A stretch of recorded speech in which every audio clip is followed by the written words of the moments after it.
Don't fucking make eye contact. Just go lower. Don't turn around. Everybody got the lead? Yeah. I bought the property in 1999, and I replaced the roof, like 3 or 4 years after that.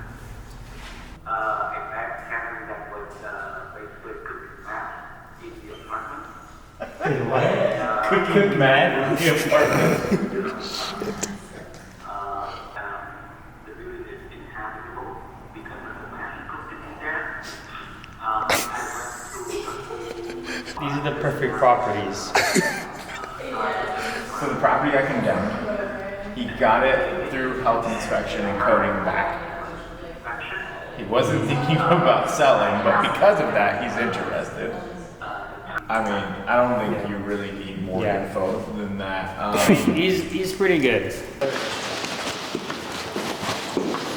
Okay, so we're going through the process right here, lead to deal process. We get a call or a text and email that comes in daily. We are fishermen. We wait for the pole to bend, or we reach out and make the pole bend on a daily basis. As soon as the lead comes in, I send it to our quarterback, who will then pull it from our system. This is a prior lead that was in our system, so he will go to the Zoho Dropbox and figure out which property it was, and we will start talking about it. Whether I give it to our quarterback or to our deal hunter, at that point, we'll go through, we'll run through the analysis of the property, what we've offered on before, what the seller's asking for. In this situation, he's asking for us to give an opinion of value, so Robert will go through.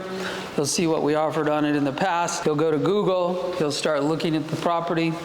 He might go to other third-party systems to look at when it was built, square footage, number of units. You can Google the property address. Sometimes it'll show on for rent portals. You can get pictures of the property. So without actually showing the property we're working on, I'm talking about the system of how this works on a daily basis. And so we have people sitting here in person and both remote that we can funnel leads to, whether they're in their particular city that they're working on, or stuff right now we're working through across Washington State. And at that moment, we will assign it to a person to work on. So in this situation, I've assigned it to Robert. He's going to start working the lead forward, and he will do a bunch of research, usually 5 to 10 minutes, and then he will perhaps engage the seller with a phone call if the guy left his phone number, or if it's just email, he'll start the conversation and try and get him on the phone. So that's how we take it to the next step. What he's hoping to do is get to number 2 on the list, which is some type of conversation that shows we're serious about the property, and we'll see what his expectations are for selling the property and what we think the value is. So when he goes to step 3, we'll talk about that. I'm like, no. Let's get a few more and maybe wait to see if I can get it fixed before So Dennis, I am going to forward you this one. Once you touch base with him, kind of get some more information and everything, go ahead and input it as a new lead in Zoho.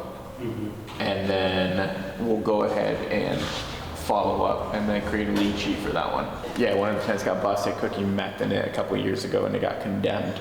So I'm curious if it's being rented or if it's vacant, but we'll find out. It is vacant. Yeah. Dude, Dennis, call us now. It is vacant? It is vacant. Call it now. Okay. Yeah. If you were able to bring in some money and pay off that mortgage, then we would bring in our own deposits and basically kind of meet in the middle, pay that off, and then just basically not have that mortgage to encumber this property. So we have that like free and clear. I believe that's where we left off. We were talking about that.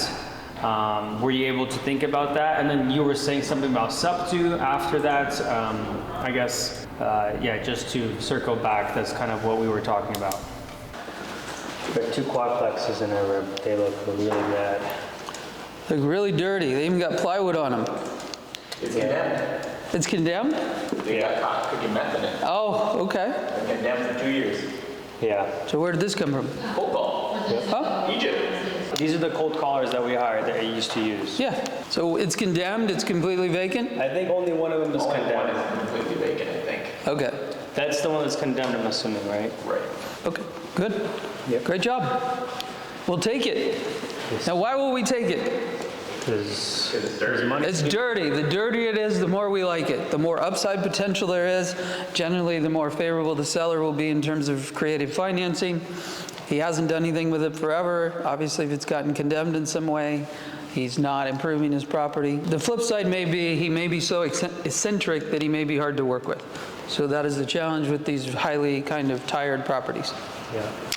Okay, stay on it.